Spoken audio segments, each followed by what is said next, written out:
Anglo American has approved the $1.7 billion Grosvenor coal project in Queensland, Australia, as it seeks to triple Australian metallurgical coal output by 2020.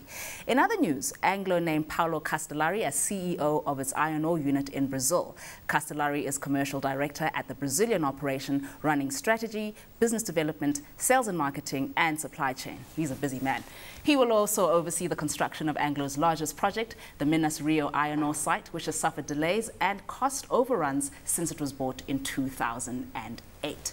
Warren Dick, let's start with you. What makes Paulo Castellari the man for the job? What are his credentials? And what will the former CEO, Stefan Weber, be doing?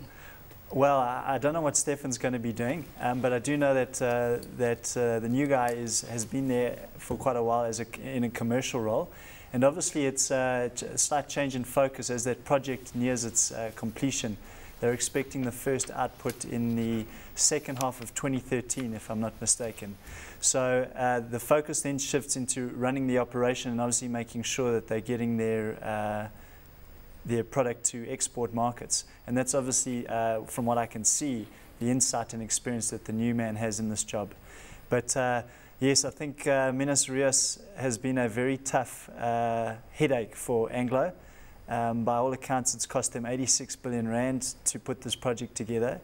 That's the purchase price, and then obviously the capital expenditure for the project. So they're talking about a very high-grade iron ore project coming out of there, and that's one of their big four projects. So that's going to see their production ramp up quite significantly in 2013, and hopefully pay back that enormous capital expenditure. And I think they took a bit of a decline in their reputation from the project. It's been very expensive for them, so they need to get those cash flows back in and repay that huge initial investment they've made.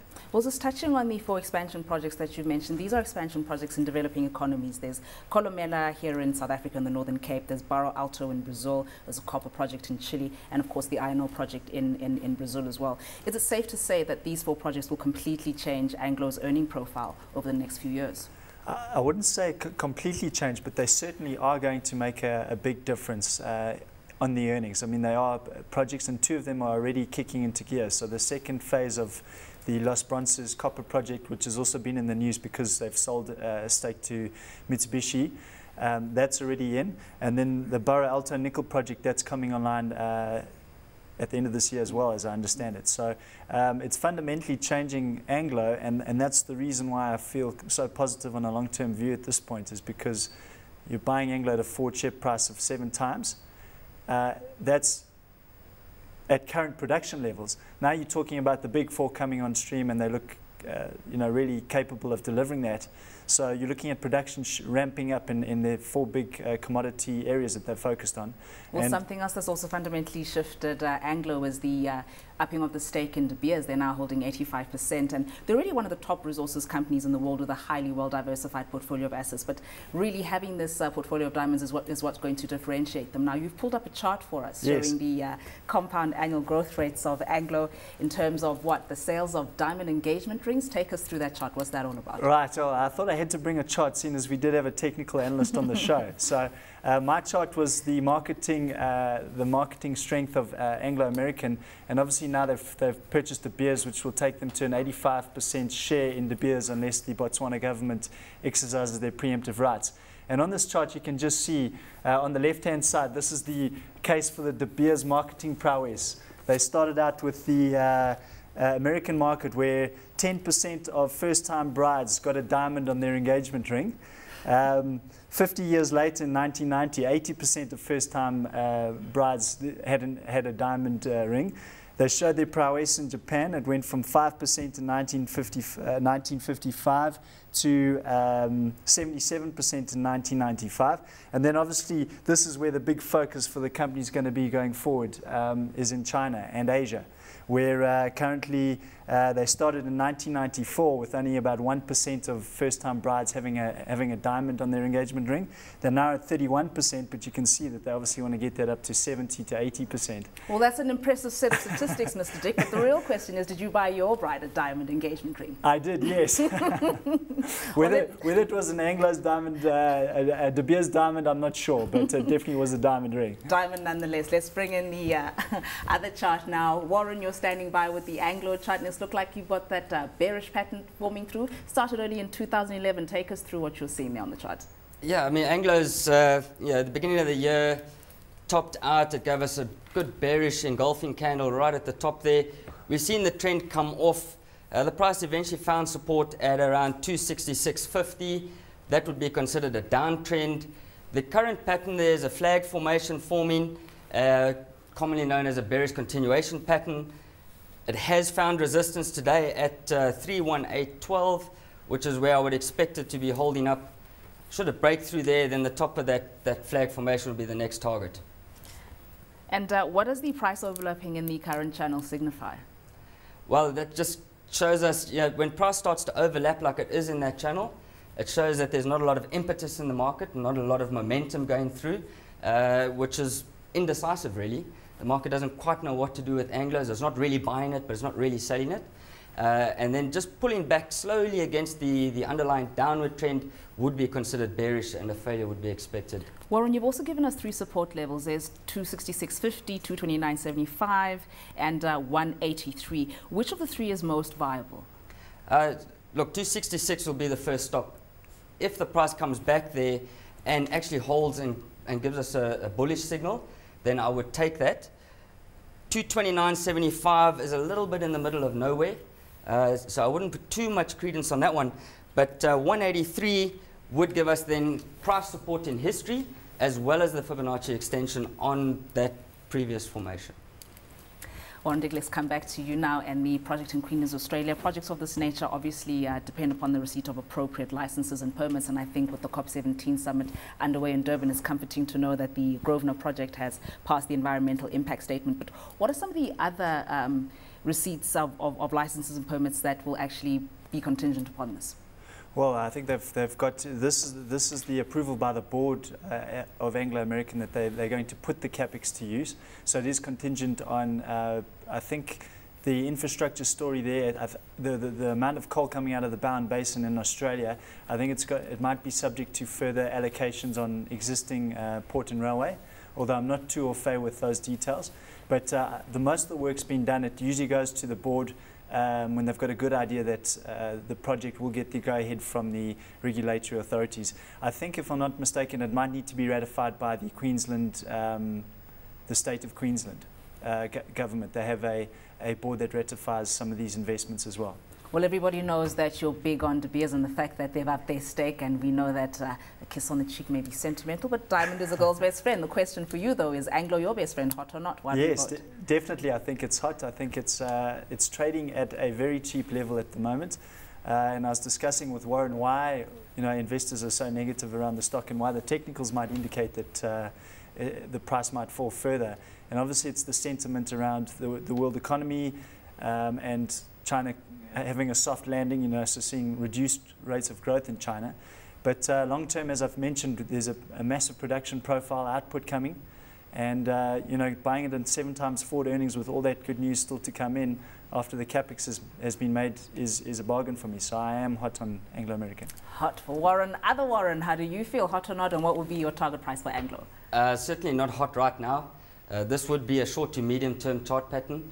In other words, I'd expect maybe another 6 months of downward to sideways movement before I would look at the stock. Or, of course, if it came down to 183 Rand, I'd be really interested. Then that PE ratio would be around, I think, 5.5 or so. So not hot for Not you hot right now, at no. the moment. Right, well, let's move on.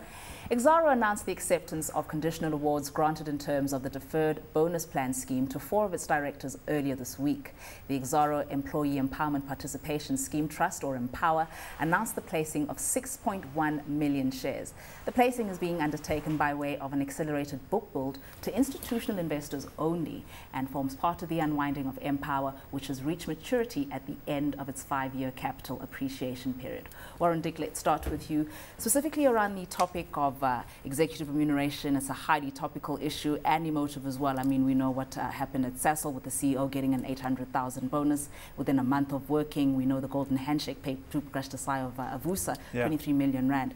Now, perhaps we'd be having a different topic if this bonus scheme was large amounts, but the biggest amount to the 4 directors was 101,000 rand. But with the widening wage gap in SA, is this sort of thing going to be viewed sympathetically by the market?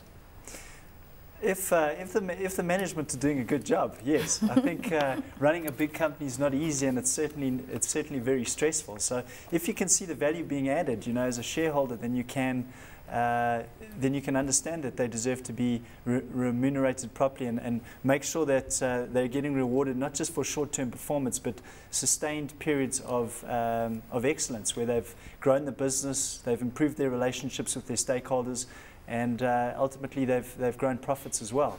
You know, black economic empowerment schemes need companies to be healthy and profitable. A lot of them are using vendor financing, where they're highly indebted, and it just doesn't make sense to to restrict that too much if you have a really good executive team. Obviously, in a country as sensitive as South Africa, there needs to be absolute levels as to, you know, how much can you pay a CEO. 1,000 times what the lowest employee earns, 1,000,000 times. I have a feeling that there needs to be some judgment with that. But certainly when you have black economic empowerment schemes in place, and many of them are benefiting previously disadvantaged groups, the growth in the share price as a result of the performance of the executive can be justified by paying them well. So I view it as quite positive, and I certainly don't think Exxaro's executive remuneration in this case is untoward or unjustified. Well, an area of concern that was raised by the Minister of Trade and Industry, Rob Davies, in August this year was the closure of the zinc smelter, Zinco, in Springs. Now, they already suffered a 500 million rand impairment charge, and the closure is consistent with their strategy to divest from their zinc assets. Could we touch on the fact why they couldn't find a buyer? Because people often chat about the Chinese being interested in commodities and mineral resources, and the impact on employees of the closure of the zinc smelter. Well, I'm sure, as you can imagine, Rafiq, where the closure is the absolute last step that they would take after they pursued all avenues to sell, divest the business. Obviously, the economics certainly weren't there. So when you have to make those tough decisions, and periodically you do, I feel that companies need to be able to make those. Otherwise, again, you go back to the issue of the company has to be healthy. And as much as we hate job losses in the country, if you do need to trim something that's perfectly or not uneconomical, then you have to let the companies do that. That's a fundamental way of managing and making sure that the strong profit centers that are funding things like BEE, paying taxes, continues without bringing that into that balance, bringing that balance out of kilter. So when you do let, and we've seen this with the state-owned enterprises, they're not as efficient as they should be, and they're restricted almost by government by cutting and making those efficiency gains. Then you end up with a situation where the taxpayer is now bailing out many of them. And if you'd maybe taken the pain earlier, as hard as it is, sometimes you do need to have job losses to right the ship, then ultimately the corporations can grow strong again. Warren, Peacock, let's come to you now on the chart. Exxaro obviously has been one of the stronger performing shares on the market, but I'm a little bit concerned at what I see there. Are we seeing a bearish chart pattern that hasn't triggered yet? Yes, since early 2010, Exxaro has gone straight up.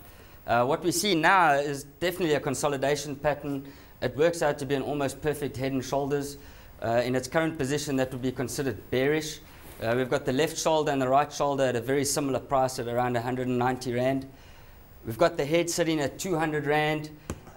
We've got that red trend line coming down the right-hand side of the chart. The price is not breaking through that. And then, of course, we've got the neckline sitting at 160 Rand, overall giving us a bearish picture. But it's not complete yet. The pattern has not been confirmed, nor has it failed. As you can see on the top, I put a break above 200 would mean that the head and shoulders has actually failed. Then, in other words, it would no longer be relevant. And it would only be confirmed on a break and close below that 160 Rand level. But I'm confused. I mean, if the fundamentals are in place, then why is it giving us this bearish pattern?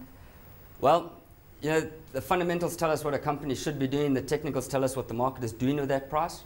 I do believe that the coal price has come off. And we can see, I mean, this consolidation has been taking place since August. So for a while now, the market's been considering Exxaro. They haven't sold it off, but they also haven't bought it up, and therefore giving us this head and shoulders pattern. Nearly all of this net operating profit in the first 6 months of 2011 came from coal. But we also know that they've got value in the mineral sands business. Let's touch on the mechanics of the deal between Exxaro, Tronics USA and the joint venture Thai West in Australia. And then tell us what you think of the stock, hot or not for you, Warren Dick. Okay. Well, I have a lot of respect for the way the Exxaro guys have continued to build this business and invest in it. So the basic structure of the deal is that they have two mineral sands businesses in South Africa. One is called Namakwa, which is the Cape one. The other one's called KZN Sands. Exxaro is going to, Exxaro owns both 100%. Exxaro is going to keep 26% in each stake. The balance of 74% they're going to vend into the new, what they call the new Tronics investment, which will also join the 50% that they own in the Australian sands business with Tronics. So they're taking effectively 74% of either of the mineral sands operations in SA and throwing in their 50% of the mineral sands business in Australia into this new vehicle, and then they will have 38.5% of, retain 38.5% of that interest. And it just allows investors to then have a pure exposure to mineral sands. And mineral sands is titanium dioxides and things that are used in paints and plastics. So you often have companies that do this, they unlock this value because, you know, it kind of gets lumped together with the coal business, and then analysts sit there and they say, well, what are you valuing, coal or mineral sands? What is it? So with this unlocking of value, are shareholders going to see value? And from the share, would you say it's hot or not then for you? I need a quick vote. I think, yes, they are going to see value. Whether it's going to come by in specie, they're going to get shares or dividends from the company. And Exxaro, again, is very cheap. So I think it's hot. Exxaro cheap for Warren Dick, and he thinks it's hot. Warren Peacock, what's your call on Exxaro, hot or not? I would only consider it hot once that chart pattern has actually failed. So either break above 200, or should it come back, either find support on 160, break through that, and then again find support at 125. That's when I'd find it technically hot.